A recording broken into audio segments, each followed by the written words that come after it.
actual assembly? Wow. Producers and directors. So this is a very special assembly. I always loved assembly in school because it got me out of class. Whoa. How you doing, buddy? It's nice to meet everybody. I'm Devin. Hi, Devin. I'm Howie. You have a lot of paperwork. Yeah? What's your name? Ich red Lyle. Yiddish. Yeah. Versteist a bissel. It's so weird to talk Yiddish to a man wearing this. Yeah. Good to meet you. Good to meet you. Who are you? I'm Liam.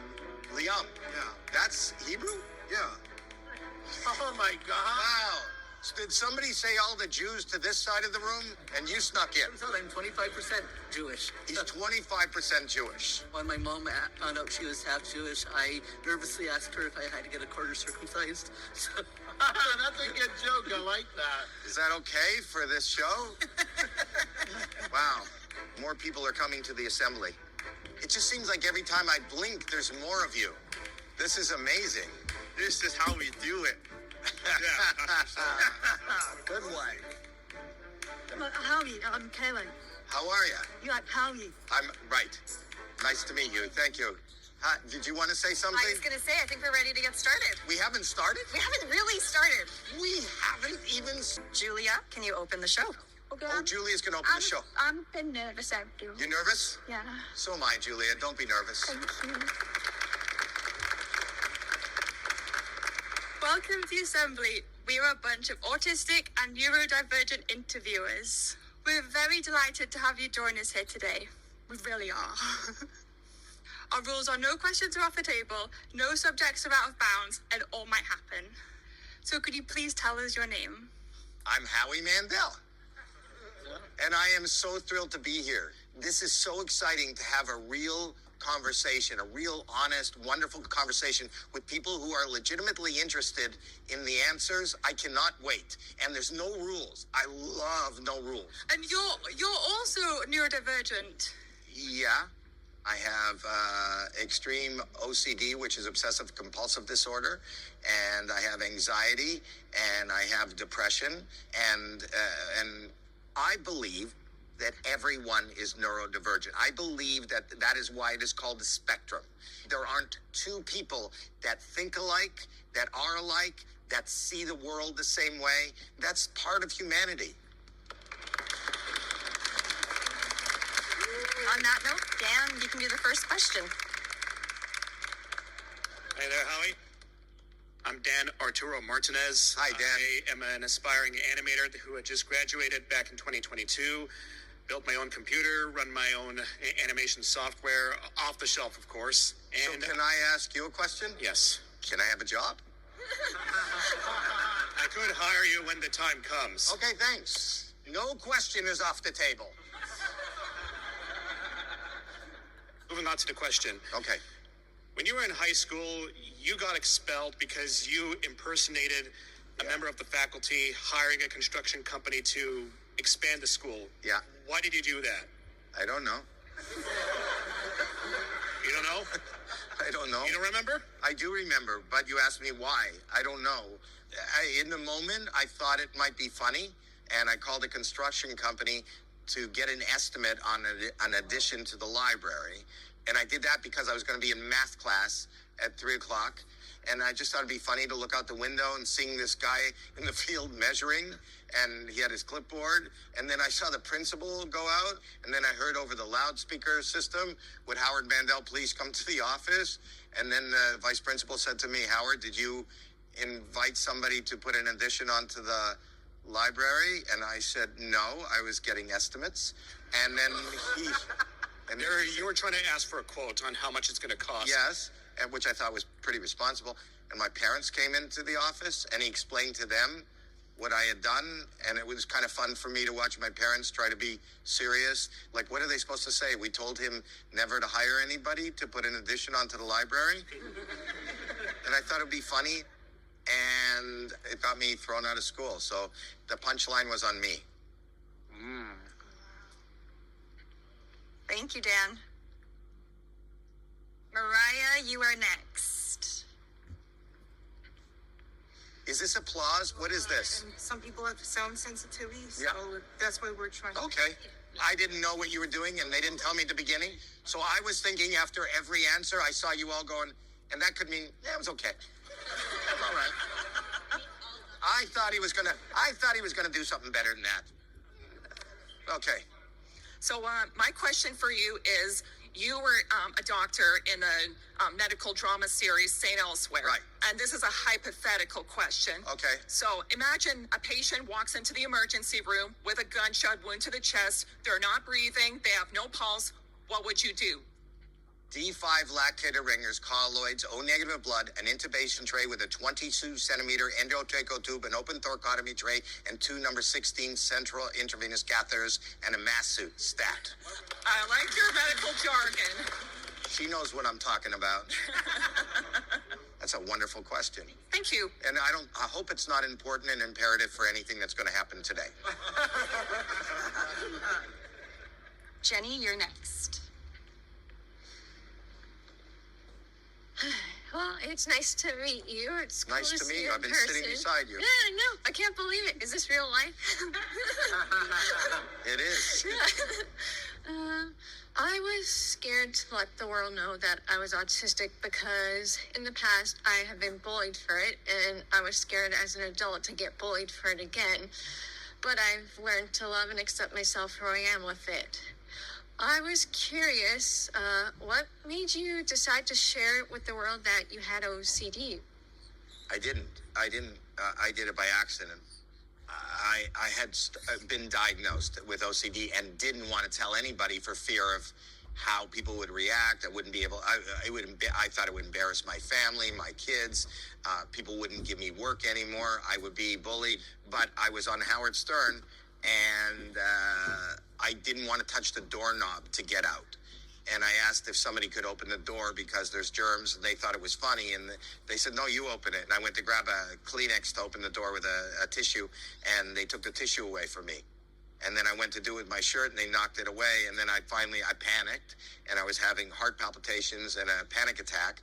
And I said to him, Howard, I've been diagnosed with obsessive compulsive disorder, and if you don't open the door and let me out, I can't breathe right now. You're going to have to call 911. This is legitimate, and I take medication. And they opened the door, and they went out in the hall, and I could hear the broadcast. And I thought we were in a commercial. And I didn't realize that I just broadcasted that whole thing publicly. And I was so embarrassed, devastated. And I walked out into the street, and I didn't know where to turn. I was so afraid of what was going to happen next. And some guy came up to me in my periphery and said, are you Howie Mandel? And I said, yeah. He goes, I just heard you on Howard. And I thought, oh my God, my heart sunk. Like, I just thought this is the beginning of it. And he just said 2 words to me. He went, me too. And I went, what? And he goes, I have obsessive, thank you for talking about it. And I went, okay. So first time I ever heard somebody else, it was the first connection. That made me feel a little bit better. And I started getting mail. I got flooded with a ton of mail of people who said that they felt more comfortable that I mentioned it. And that's when I decided to be open about it. And my mission is to remove the stigma from anything that feels different. I'm sorry that happened to you, but glad that you're supporting the OCD and sharing it with the world and inspiring them. And I think you're a nice guy, so. Thank you. Yeah. I think you're a nice lady. Aw, thank you. Dylan is next. Hi, Howie. Hi, Dylan. My question for you is, I heard you shave your head because it makes you feel clean. Is there anyone else that you shave for the same reason?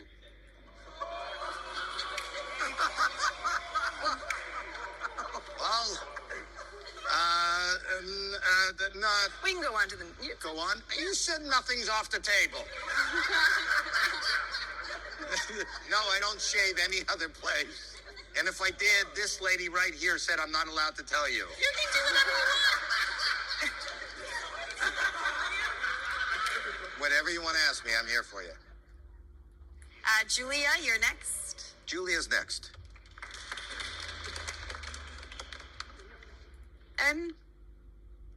Were you ever worried that if you got support or treatment for your OCD, it would impact people's view of your humor? Like, it would make you less That's funny? a great question.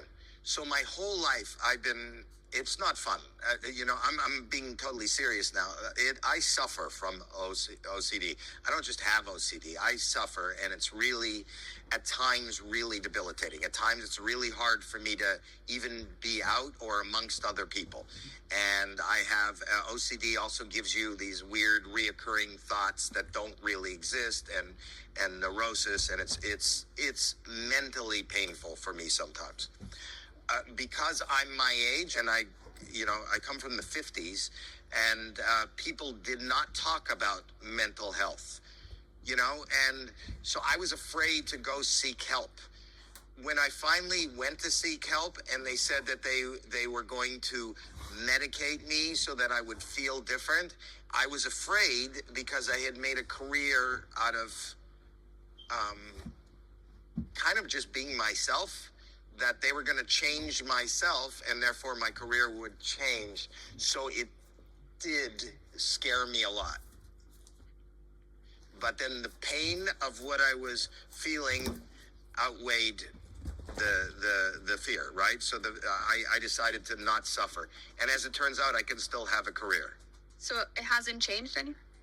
I think my comedy is a lot more calm because I don't have that underlying nervous fear. People always thought I was on drugs. I was never on drugs. But because I move the way I move, when I'm really nervous, that's how it shows itself. So I think I look different and act a little bit different, but you know what? The fact that I'm still in a position where people invite me to do a show like this, it's worth it. Yeah, and thanks for opening up and sharing your OCD with Thank you. Okay, I shaved my balls.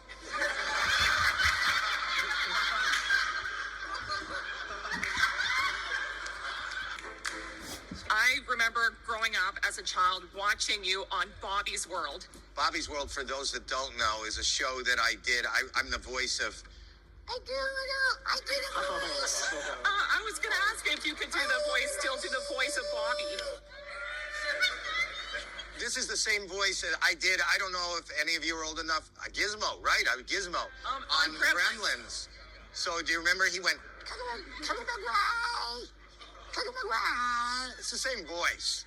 I was also Skeeter on the Muppet Babies. Skeeter. It's the same voice. All right, Margot, you're up. Hi, I grew up with Bobby's World, loved it as a kid, and also I checked my online DNA, and I have 11 Mandels in my family tree, so it's possible that we are distant relatives. It's my cousin. Yeah. Is this a family reunion show? Hi, cuz. Wow. My question for you is, what is your biggest insecurity?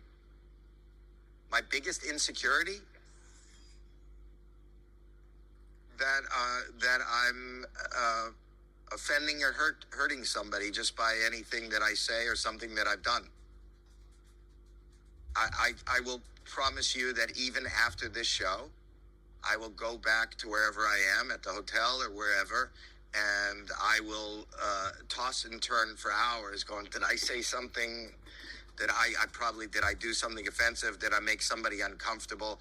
And this is the dichotomy of who I am, because I'm in the public, and I probably come in contact with more people in my life than the average person comes in contact with, and I'm always concerned that I let people down, or I offend, or that they didn't get anything good. That's why I'm even looking back at production sometimes, because I go, are you getting anything that's useful, or are you wasting your time with Howie Mandel?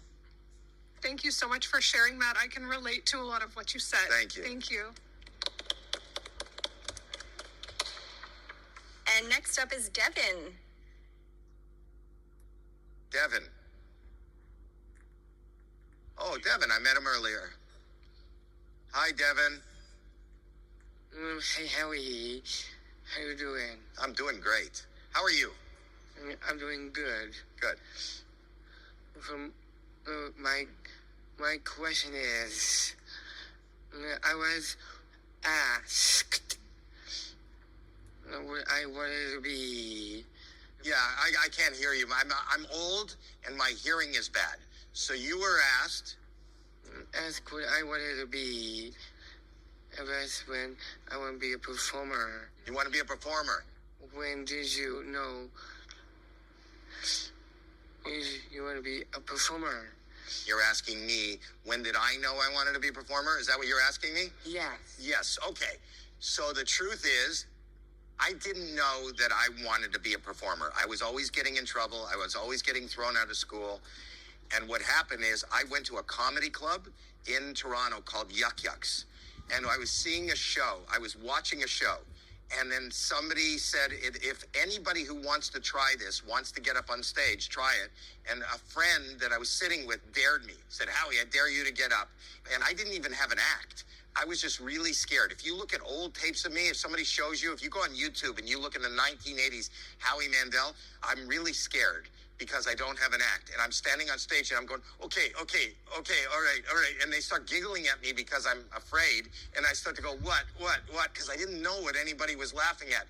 And because I told you I have those mental health problems, I carry rubber gloves with me because I was afraid of germs. And I took it out of my pocket because I was scared. I pulled it over my head. And when I started breathing, the fingers were going up. And everybody started laughing like that. And then I popped it off my head and everybody applauded. And I walked off and the guy said, come back tomorrow. So I came back the next day and did the same thing over and over. After it changed your life, basically. It changed my life. That night changed my life. And I said, this is what I want to do. From that time on, if I want to do something, I do it. Whatever you want to do, you try. It's fun to try. Trying is what life is about. Look at us. We're doing a show together right now. Howie and Devin are on the assembly. Yeah, let's hear it for us. Thank you for your question. Next up's Austin. Hi, Austin. Hello.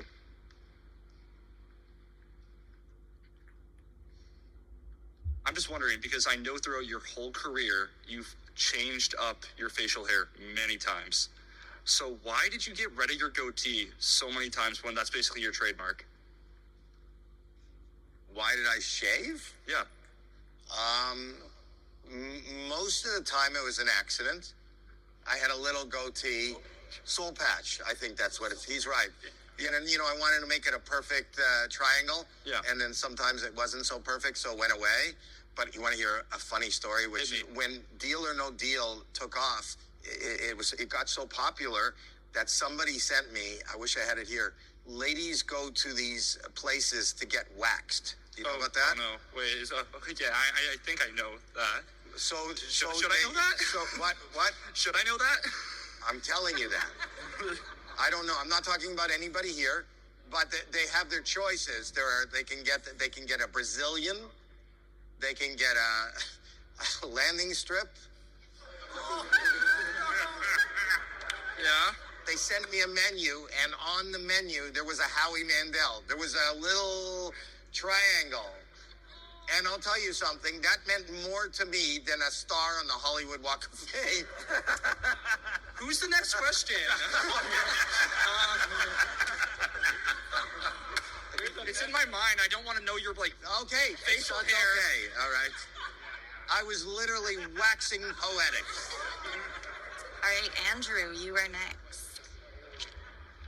Hi, I don't know how to follow that question. I'm sorry, you have to come after that.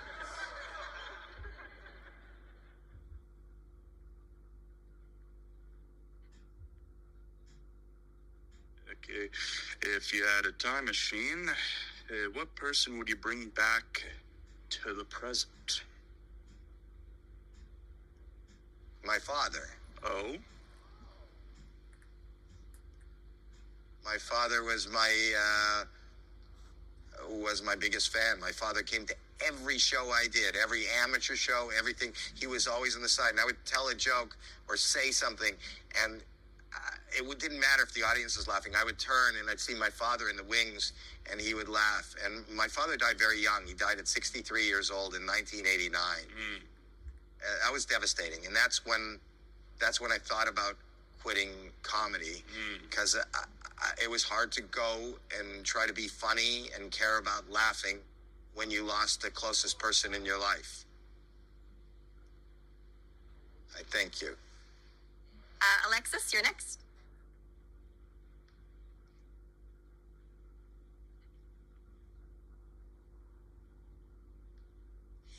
My question to you is, what is the darkest thought you've ever had?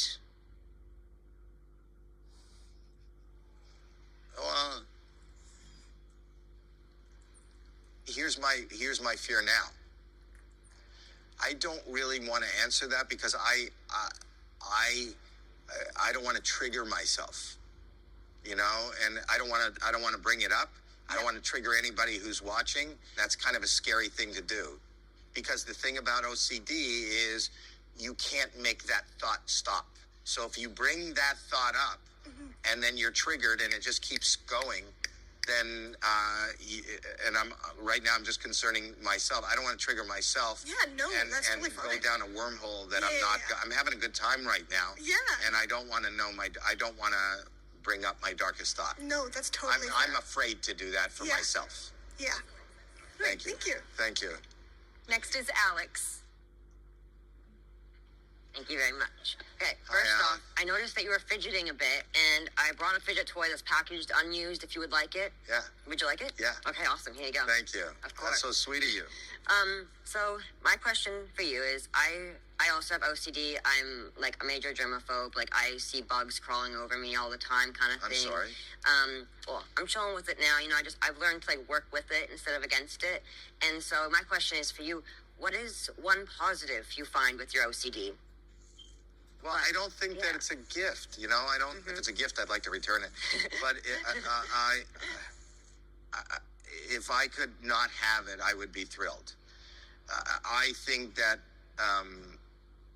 it's become part of the vernacular of our society. You know, people come up to me and they go, "Oh, yeah, me too. I'm a little OCD," and that's because they're persnickety and they want a clean desk, or they want everything in order. If you legitimately have OCD, diagnosed OCD, you can't control your thoughts. And even when you know that your thought makes no sense, that what I'm doing and what I'm thinking is not reality, and you can't stop that, that's debilitating. It's terrifying. It's terrifying. It's terrifying. So out of that terror, I can't imagine anything positive. If there is one positive, it's that other people share this same debilitating issue, and you know that you're not alone, and there's some comfort in that. Yeah. Thank you, Alex. You haven't aged today, by the way. You've only seen me for an hour. Why would I have aged? I'm old. I'm the oldest one here, probably. Who's the youngest person here? I'm 18. Alex? You're what? I'm 18. You're 18.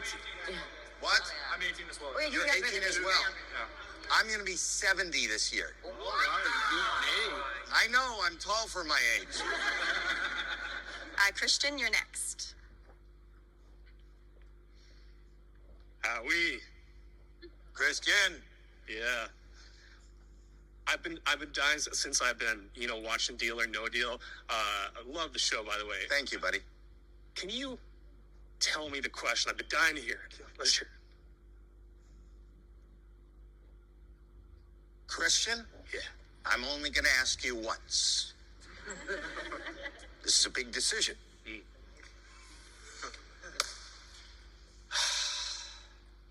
This question can change your life. It's all or nothing, Christian. What's your last name? Armstrong. Christian Armstrong. Deal or no deal? I'll take the deal.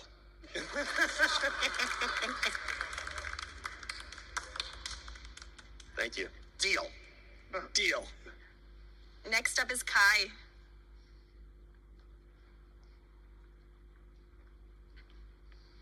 How are you? I'm doing great. How are you? Good. My question is, if you could telepathically speak into the minds of this current generation, what would you say?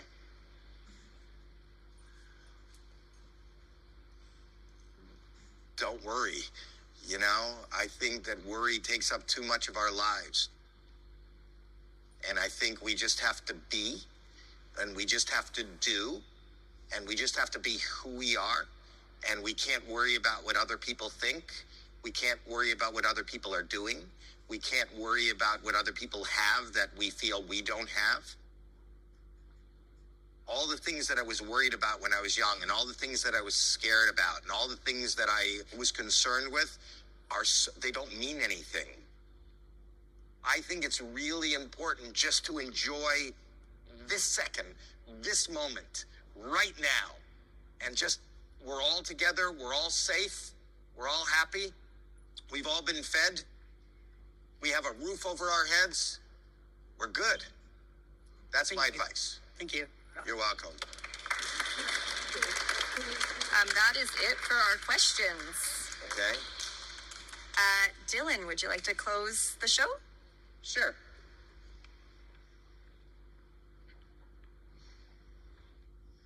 Howie Mandel, thank you for coming on the assembly. What did you think of this experience? It was wonderful. It was amazing. And I'll tell you why, because this is, in my history in show business, the most honest, beautiful, original, authentic conversation I've ever had on camera. You know, I learned that humanity and all humanity is beautiful and wonderful and joyful, and we should all, each one of us, should be celebrated and is a star.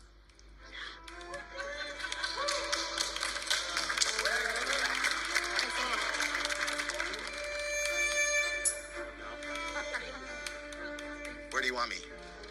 In the middle?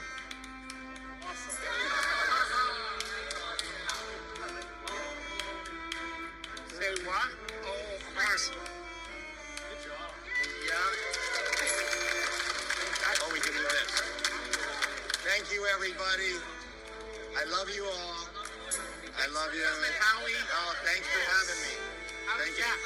Thank you so much. This is great. My back is up. It's a long time to sit for an old man. I got a fidget thing out of it. I really needed it. She knew it was like timing. I'm sorry about shaving my balls.